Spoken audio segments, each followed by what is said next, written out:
Hey guys, it's Lauren with Lauren Watkins Art, and if you've been following along, you know that a few weeks ago I did a video on my travel art supplies I was taking with me on my trip to Canada. And today I was going to kind of give you an update on how those worked for me and give you a sketchbook tour of what I created on that trip. So this is the set I took with me. If you want a full description of everything I took, I will link the video in the description box and do a card in the corner.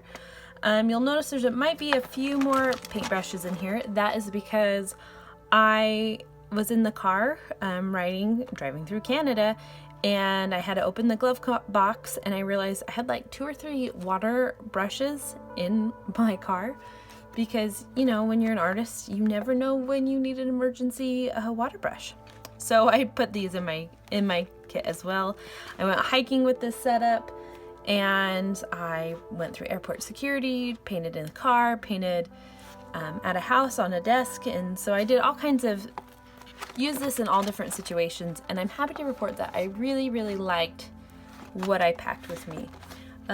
But for the main part of this video was the sketchbook I took with me. This is a Strathmore 400 sketchbook, and probably the only thing I would change about what I took with me on this trip is to make my own sketchbook out of Arches watercolor paper or buy a slightly nicer watercolor sketchbook. But I didn't have time to make one, and I didn't have time to buy one, and so I had to use what was available here in Montana, where the only art supply stores that are close to me are big box stores, which Strathmore 400 is the highest quality watercolor paper I could get. But let's do a quick tour of the sketchbook, and I will kind of let you know how, show you what I created. So we left our house in the morning after we dropped off our kids and everything, and then we started driving through really rural Montana to get to the Canadian border. So this is just a scene from when we went through Judith Gap. It was a beautiful fall day. It was gorgeous, and I had a lot of fun creating shadows, just laying down lots and lots of like fun colors. One thing I've learned with working with Strathmore watercolor paper is it really is best used for like pen and ink sketches or quick washes. So not glazing, not doing lots of layers over the top, just lay down a color quick and make the most of it in a sense. So there's that from our journey. And then as we kept going along and got closer to the Canadian border, we were crossing in Alberta, the province of, I think it's province of Alberta. It was like this big white wall of clouds because it was super stormy and snowy. And so this is the picture I created to represent that, like hardly any color, lots of clouds, and I titled it The Great White North because I thought it was very fitting. Who goes to Canada in the fall to escape the cold of Montana? But anyways, so we drove, we crossed the border, and then we drove to Calgary for the night. It was so snowy and fogged in that we couldn't see Calgary very much. And when we left Calgary, it was like -8 and snowing. So I didn't get very good pictures of Calgary, so I didn't paint anything from there. But the second day we left Calgary, and then we went up through Banff and got to explore the gorgeous mountains. And so here's some of my pictures to represent that. We didn't get a chance to explore a ton because we had to make good time so we could make it to Vernon, which was in British Columbia and on the other side of the mountains. So we just kind of drove pretty quick through, and I took lots of pictures so that I could remember it. There's some more little portrait mountain scene. Our goal is this summer to go back through Canada and take a little bit more time because our kids all have their passports. So we want to go back through and take our time going through Canada and have lots of fun exploring. So that's probably what we'll do this summer. There's some more. Notice how I've used a lot of blues. I wanted to kind of show how cold it was and It was full on winter up there. But strangely enough, it was warmer in the mountains than it was in Calgary. And then, as we started getting on the western side of the mountains, on the British Columbia side, we started getting a little bit more hints of green, a little more hints of fall. So, and you can see in this mountain landscape, there's a little bit more green, a little bit warmer of color scheme, because it was so much better weather on that side of the mountains. So then we went through, I think this town was called Sycamus. We didn't stop and hear anybody pronounce it, so I'm sorry if I pronounced it wrong, but we drove by some gorgeous lakes and we got to see fall. Here in Montana, we had early September snowfalls, and so we had green leaves falling off the trees and snow on the ground. So we didn't really get like a super colorful, gorgeous fall. We just went from summer to winter in true Montana fashion. So it was really fun to kind of see what fall looks like again and have some fun with that. So there was this one. There's some more with like more colors. I had a lot of fun like laying down really fun colors in this picture to kind of give that warmth that fall has. And I just had a lot of fun working and kind of documenting our trip. Sometimes it's easy to just have pictures and everything, but when I was working on these while on the trip and then when I got home, it was really fun to like think back of what we saw, look at the reference photos, and document that.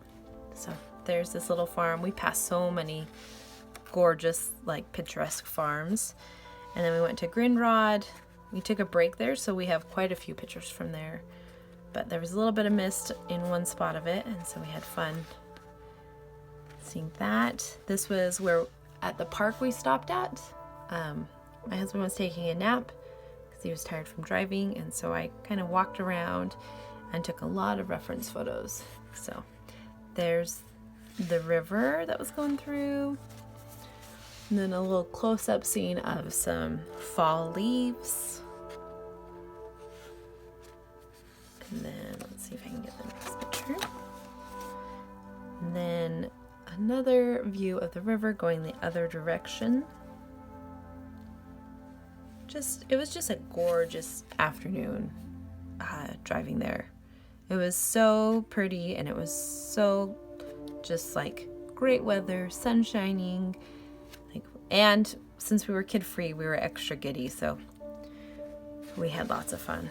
And then we got to Vernon that night, and then we were lucky enough to stay at the doctor's house my husband was rotating with. They let us stay there. And so their house was on the lake, and so when I woke up that morning at sunrise, I got to see this big old thing of mist just kind of roll over the lake. And so you could just see the tip tops of the mountains and then lake and then the fog that was reflecting the sunset or the sunrise and the trees. So it was really gorgeous morning. And then while my husband went to work and everybody else went to work, I explored and went for a hike.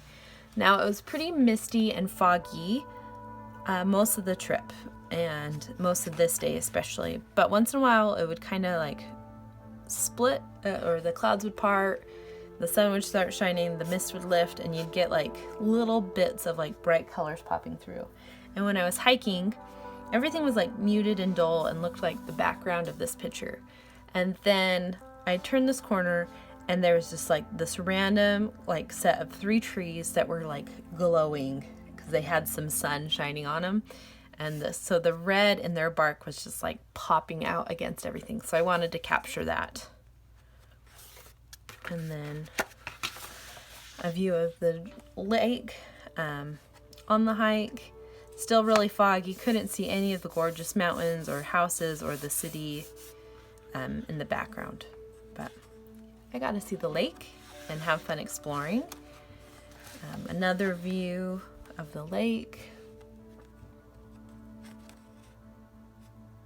And that was just my hiking trail.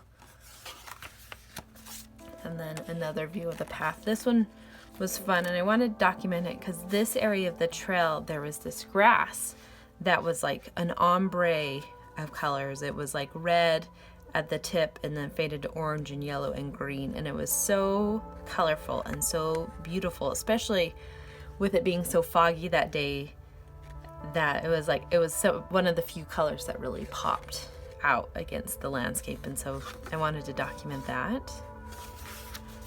And then the next day I went and explored the lake, and just got down onto the shore and was looking at it, and it was kind of foggy for part of the day, so you still didn't get to see a ton, but it was just gorgeous. And growing up in the desert, I never really saw lakes this large, and so it was kind of mind-blowing to see lakes that were so massive that just covered miles and miles. And so I had so much fun exploring them and seeing it.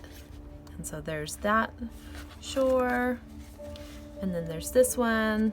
There were some houses like right here, and then they had their docks, and there was docks all over the lake, and people could go, where they could go out boating or just play and have fun. So, and then the next morning was the morning of this one was my like last sunrise, and I wanted to document that because it was like pink and purples, and it was just so beautiful, just with the little rays of color. And then there was like some buildings over here, but most of the lights were off, but there was some kind of plant or something on the other side that was like super lit up, and it reflected on the lake.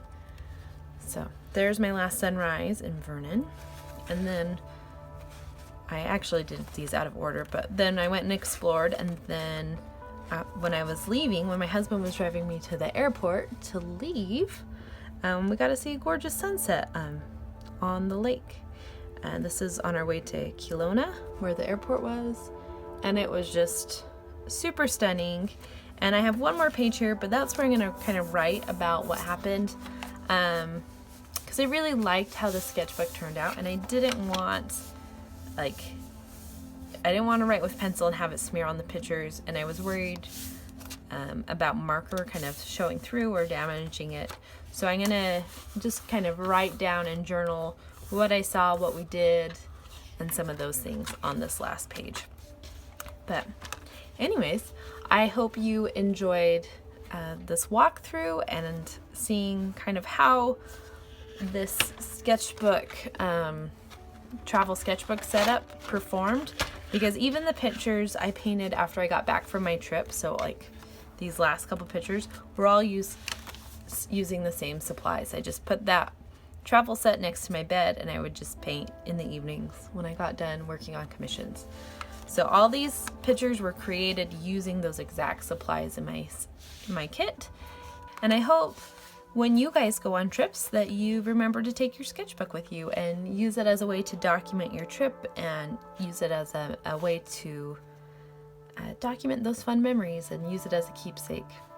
This is pretty much, this and a whole bunch of Canadian chocolate are the only souvenirs I brought home, and that is okay with me because I have so many memories now in this sketchbook. But I hope you have a great day, and if you like this video, please like it, and if you want to see more of what I create, subscribe. Have a great day. Bye.